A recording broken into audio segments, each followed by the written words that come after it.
సంఘం అంటే క్రీస్తు శరీరం అని అర్థం అండి. అది పవిత్రమైంది, పరిశుద్ధమైంది. హల్లెలూయా. కానీ మనం సంఘాన్ని దేంతో పోల్చకూడదు? లోకంతో పోల్చకూడదండి. ఎందుకంటే మన శరీరంలో ఒక అవయవం ఏమైనా ఇబ్బంది కలిగితే మొత్తం శరీరాన్ని అంతటికీ ఇబ్బంది కలిగిందని చెప్తామండి. ఒక దెబ్బ తగిలింది అనుకోండి, మొత్తం శరీరం అంతగా ఏమొస్తుంది? ఖచ్చితంగా జ్వరం వస్తుందండి.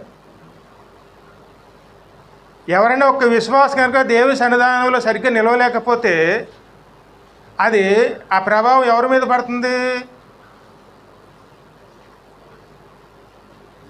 ప్రభు మీదే పడుతుందండి. ఎందుకంటే సమస్త భారం ఎవరు మోస్తున్నారు? ఆయనేమో వస్తున్నాడు. ఆయన దానికోసం ఏం పెట్టారు? ఆయన ప్రాణమే పెట్టారండి.